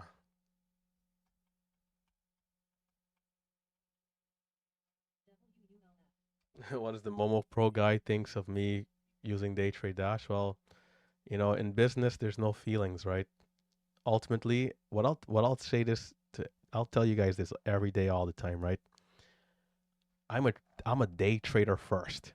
Like there is no deal, there is no service that could make me like not utilize what's best for me and my trading. Because at the end of the day, if you strip away YouTube and like the following and all this stuff, even like the chat room, if all this is to like leave tomorrow, I'm still gonna be a trader, right? And as a trader, I need the best for me. And whilst Momo Pro was good, there are things that I asked this guy for over the course of a year, if I'm to like share our DMs or even phone calls, just like, hey, we need this, we need this, we need this, of which we're not getting that type of stuff. We're only getting the things that he deemed necessary for the platform. And those things were good, but they weren't good for me because I didn't need any of that. Like the platform was so close to being everything that a small cap trader would need and more because it caters to a broader community. Ross's platform caters to day traders who are like momentum trading, scalping, etc. Momo Pro caters to some scalping, but also like large cap people, mid cap people, and the updates that were coming were like mid cap updates, large cap updates. When we just needed one more thing to finally make the platform,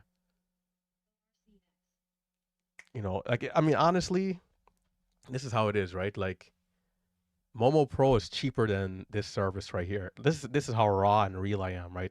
If Momo Pro was to have that update today, I can say that it would be a better platform to have. I mean, of course, there's no charts there in terms of these type of level charts, but scanner for scanner, if they had that update, then it's everything that we have here, plus, I guess everything that we have here, chart wise, not chart, scanner wise, right?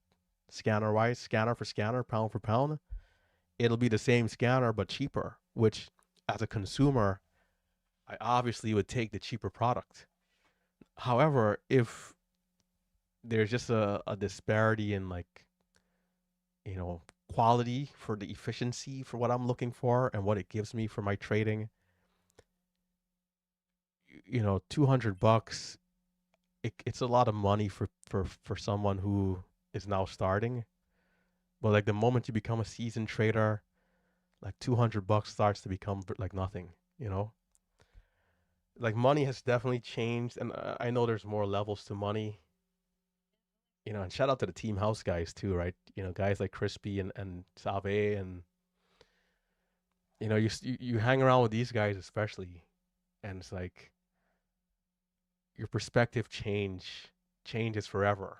You know, I was one of these guys that I would go out with a group of friends, and we all split the bill 5 ways. Five guys were splitting the bill, paying for their own. Nowadays, stuff like that doesn't exist. Like that's nonsense. And there's people that will argue about that tooth and nail because of their perspective, which is fine. That's okay. But the way how we do things now, there's only one bill, one check, one card. We can handle anything else after that, right? When you're with these kinds of people, if you're in a different group setting, I guess you got to do what you got to do, right? But the perspective changes completely on money and what money means and what money can do. coming from the negative 30K to being able to make good gains here in the market and outside of the market.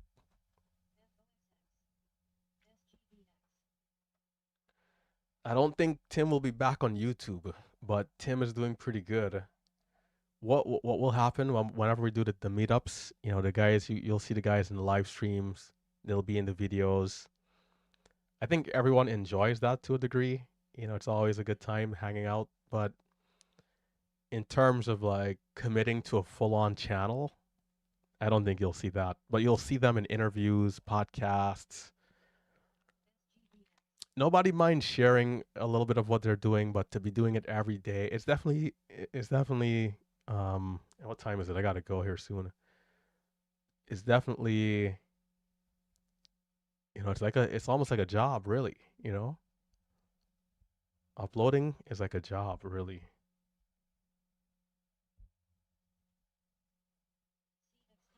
Yeah, Bala, yeah, I was talking to Crispy the other day and he's telling me that he knows some guys that are hyper scalping on commission based brokers like 10, 15 years ago. That's how long ago they started. And what's impressive too, they're very, very profitable even with the commission since back in those days, like 2015, 2014. I'm still the first person to do it, although I'm contradicting myself here in the open because I did it live, right? That's the difference. So it's like we know of these people, but these people are not in the public's eye.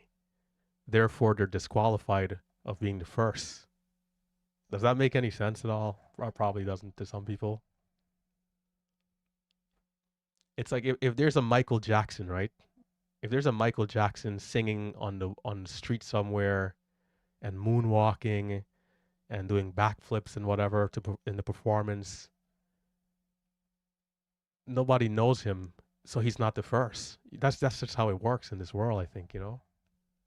Until you go into the public's eye and you're recognized, nobody cares. It's great for that individual, of course, because they're doing well for themselves, they're taking care of their family, things like that. But in terms of being the first,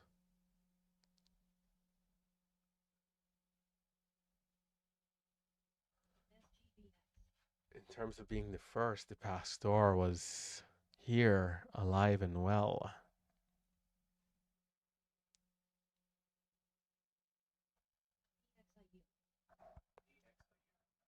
Let me check out the comments. Hold up. Let's see. For those of you heading out, have a good one.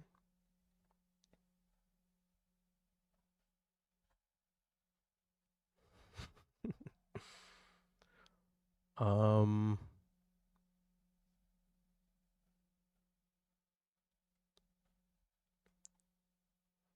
uh,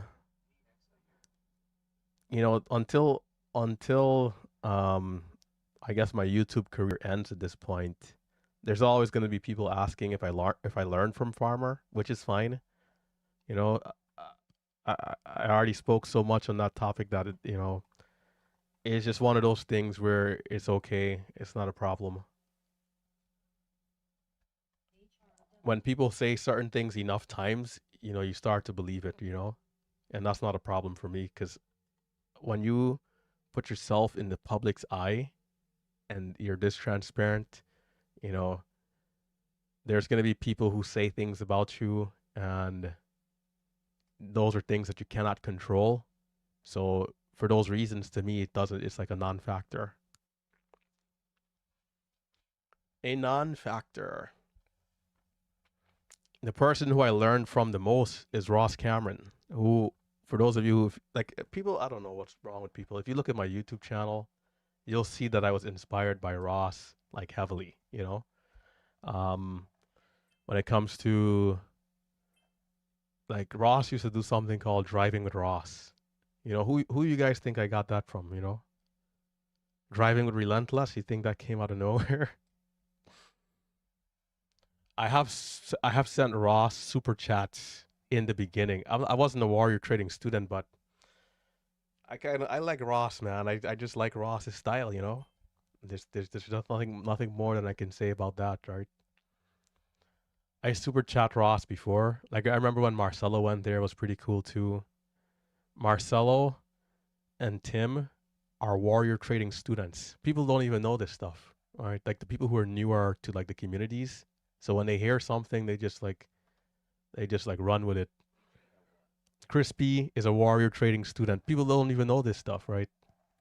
I'm pretty sure Crispy is a warrior trading student. Like these, I don't know. People are like out of their minds. But like I watched a lot of Ross recaps. Ross used to live stream even on YouTube, right? Here's the thing: people don't even know this, right? I have live streams of me. I have live streams of me trading with Ross in the background on his live stream. This like people who just come out of nowhere, they just say anything, but you know, which is why it's fine because they don't know the history, and that's okay, you know. So it's not the first time, it's not the last time. Tomorrow we can have someone else saying something else, you know, and that's completely okay. And these are days where we don't even know about these people that they exist at all, you know, and we're like watching Ross because you know we'll have the mistakes where we don't you know where we don't switch our screen back to the right thing or things like that. And like I had Ross audio playing and it's coming through, and this is for the entire live stream. I didn't even notice why because I'm locked in trading. Like I don't have a problem saying I learned from Ross, right? Like watching the free content. I watched some Clay Trader as well, not a ton. Beginner trading. Shout out to him. He was the first person that I watched and learned about the VWAP rejection and the VWAP fade back when it was John and Mitch on the channel every day at beginner trading. I like him. He seems pretty cool, pretty transparent with what he does. Now also covering economic data as well. John seems pretty cool. Um, I watched Humble, but not for a lot of technical stuff. Humble just has a lot of cool videos, you know. Like Humble has a lot of cool, nice videos too. Like her day in the life videos are cool stuff to like you know seeing what other traders are like doing and stuff like that. It's always good for encouragement to keep yourself motivated. Tim Sykes. I mean, I came across him early, but the problem I have with Tim Sykes is that I feel like he was just never as like transparent as Ross. Tim Sykes made so much, but he doesn't do a live stream on YouTube or post his. Maybe he does post recaps. I don't even know, but which is why I kind of had like liked Ross a little bit more. You know, although Tim Sykes is like one of those bigger grandfather traders out there. Humble, Clay Trader. Clay Trader used to be pretty big too. Still looks like he does some trading from time to time. Patrick Whelan's like the only one who they've like seen that's like done like paper trading account and saying in a live that he's in a live account. So he's gotten called out for that. I think maybe even twice, if I'm not mistaken. I always even say for him too. Like I watched his content. Like I remember I watched a video of him like surfing in Hawaii. Like his content is pretty cool too. But you know, different people you can gain different things from them, whether encouragement, motivation, technical analysis, yada yada yada. I don't mind anybody doing anything as long as they're transparent with what they're doing. You know, like if I say I'm trading here like this and I'm in a sim, then I have a problem. You know, although I'd like to think my track record would tell people that that's not the craziness I'd be doing.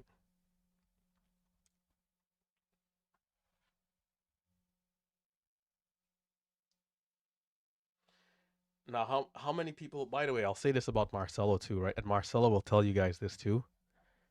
Although Marcelo was a warrior trading student, Marcelo is my first that I know of, right? There might have been people before him, but Marcelo is actually the first profitable Relentless trading student because he wasn't able to get it done at Warrior Trading, and when he found my channel, you know, Pastor hooked him up, and the Mighty is now one of the top dogs. Tim Tim is Warrior Trading student, And the only thing we helped Tim with is like, we met up with Tim. Is good. Tim is such a cool guy, man.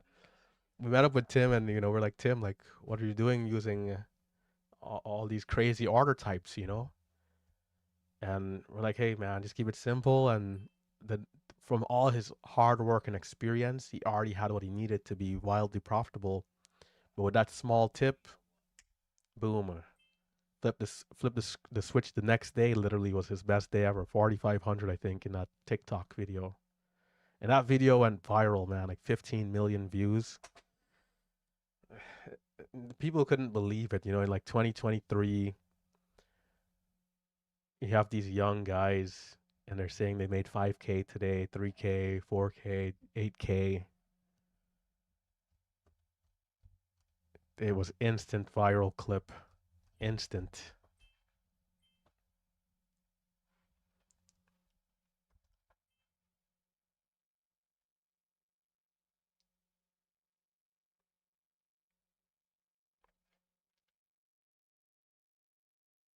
Yeah, because back then it was called Relentless Trader, right? Relentless trade. I mean, it's still I'm still Relentless Trader, but in terms of what we were teaching on YouTube and showing people,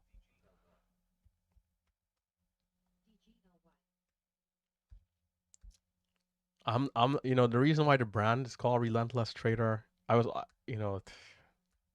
was supposed to release merch. These are things that I haven't done. But you know, the name is somewhat of like a plural, right? Involving many, and so if you're anybody who's just willing to endure, to go through the marathon, push yourself, overcome obstacle, overcome doubt, ultimately you're going to be relentless in your pursuit towards profitability. And so, it's why it's Relentless Traders with an S at the end now, right? Because it's the entire community, it's the entire chat room. I'm pretty sure if I'm to release merch, a lot of people will buy it. Um, I mean, people have asked for it for a while. There was a time where I was going to launch it, and then there was just one step left, which was quality check. It's honestly, it's not hard to do. What is a little bit more difficult is finding really good brands. A lot of people, they're just not, the quality of the merchandise is just not that good. The one company that I did use, they had so many good things, but then the t-shirts themselves, they sucked. The hoodies, average at best. I'll show you guys this book bag here. Let me see. Hold up. I have a bunch of stuff from them actually. Like there's a lot of good things. Like right, the RT book bag. Oh, I should not have done that. No. Oh my god. Forgot I had a mic in there. I just threw the bag to the side. There's this one. El Pastor mug. I'm gonna be here till I'm 96 years old. Is why I'm not rushing anything. Like in terms of that, it'll come. It'll come. It'll come in this next cycle, right? It'll be here in the next cycle at a time where it'll be the best time to this point. But yeah, with that being said, I think that might do it. I think that might do it. Relentless Trader was first, bro. Always, every time, all the time. I'll also tell people this too, like, not a lot of people could have made it under my circumstances. Like, I don't want to get deep into that, but the shoes that I have to walk in, and I've had to walk in the beginning of my trading career, I didn't get any gifts, I didn't get any handouts, I didn't have any financial support. It was all loans. I didn't have the money for a course.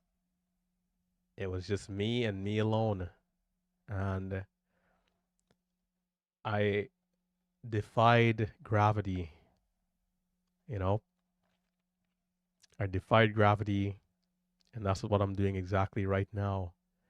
You know, how many traders in a sideways equity will be able to sustain themselves and not lose money, right? It is pretty impressive. I mean, I'm right where I need to be, right? I keep saying this, but it is pretty impressive to go through hardship and not lose anything at all, really. You know, we're like still pretty much. Actually, hold up. Let me sign in before that. We're still pretty much at all-time highs. Um, how do you do this? Calendar, detailed. Sometimes I gotta log in first to make sure like my password and stuff. I gotta be careful of the 1% of people watching here so they don't get me. Um, I was on Kinfo, but what happened? I think I stopped paying for it or something. Like honestly, you know, I'm a little bit more to myself really. But I guess I could have kept my Kinfo platform. I could pay for it again tomorrow if I ever need to, right? To go on the interview with beginner trading, not beginner trading, Beat a Story. Shout out to him as well. Pretty cool guy. In order to do the Beat a Story interview, he needed confirmation from all of us from Kinfo. So we all had to create Kinfo accounts if we didn't have one already, and had to upload all of our trades and you know, um, let's show this insane equity curve here, and then we're gonna head out. We are from the Guardian account 5K off the highs if we add it in here. And this is pretty much the consolidation we've like been in, you know. Despite what people are saying, like well, I mean what people are saying is irrelevant anyways, but you know, this is where we are. We haven't lost anything. There's a lot of people who, you know, would have, you know, been down to zero, right? And we manage risk exceptionally well to the point where our trading accounts even only have fixed amount of cash to where even if something catastrophic does happen, you know, it's not the end of us. Like, you know, we don't keep everything we've ever made into one account. Like we have like 7 broker accounts. We have a bunch of bank accounts. Oh, you know, you have to do everything you have to do. You pay your taxes on time, you know, all that good stuff.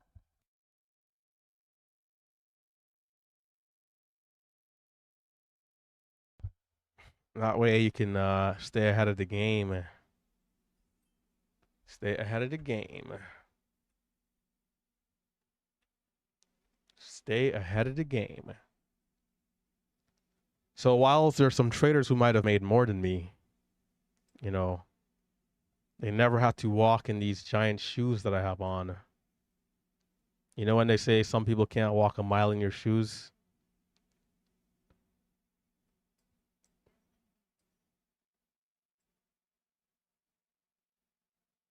If I had access to more cash, I think I would have made 10 times more because there would have been no need to be so cautious for so long, you know? There would have been no need to be. I mean, sometimes, I mean, you can't really say how it would have been, right? So maybe it could have been a blessing also, but it's harder to be aggressive when you know you have one chance. And if you don't make it happen on that one chance, you're pretty much done forever, right? Because if I blew up the $27,000 that I borrowed, like blew up,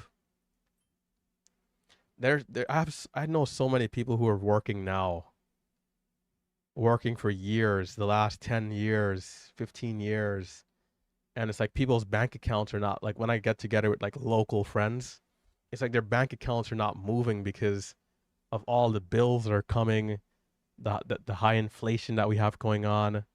It's like you really need a really high paying job or a really solid career, and if you don't have that, And sometimes even if you do have that and you're not careful, if your expenses are too high or maybe the situation that you're in, you know, because people can make mistakes too. Maybe you took on a mortgage that was just a little too much or something. Just like that, you can never ever get a chance again. You know, like you're kind of just you're kind of like just in one place, which is just surviving and not being able to take on a risk because maybe you know if you, at that point it's just too much, right?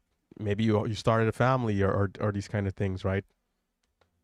So we had one shot and we got one kill, bullseye from the negatives, from the negative 30K balance,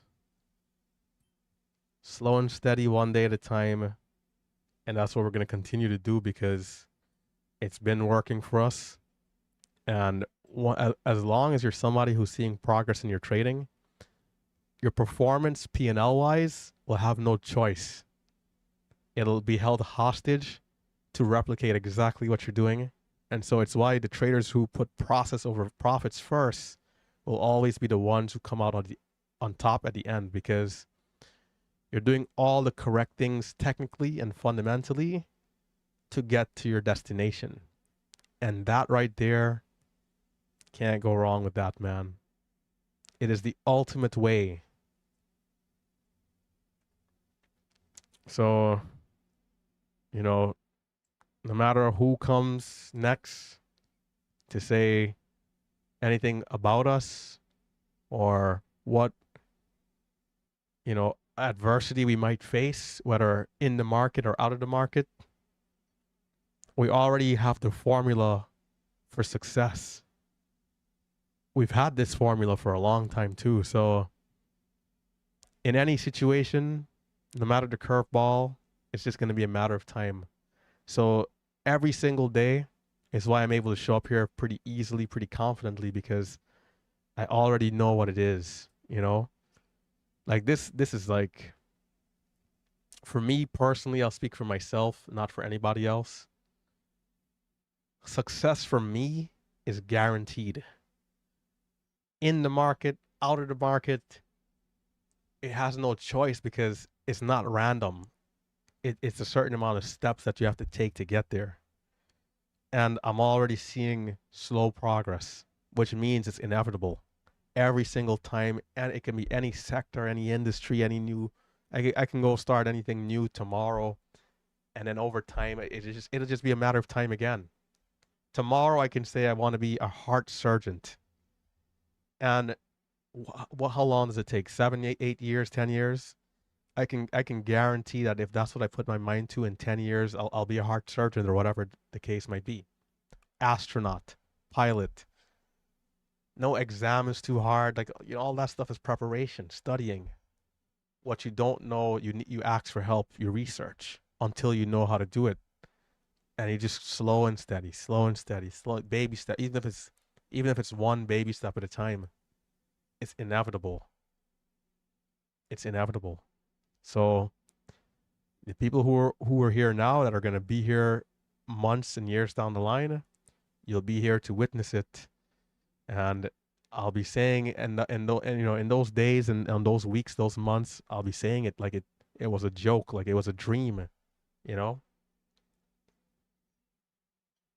And we're just gonna keep going, and it's gonna be a good one. So with that motivation right there, with that bit of motivation to end it off, I'll catch you guys in the next one. Stay safe, stay green. El Pastor is signing out. Guys, Marcelo will be on the live stream tomorrow up until Wednesday next week. All right. And I believe there are 2 holidays, 2 days, 2 no trade days. Stock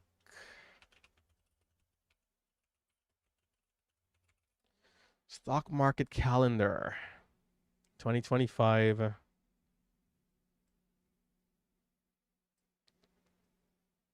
We got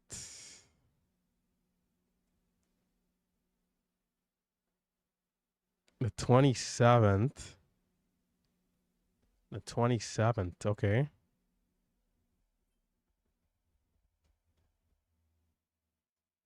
Wow.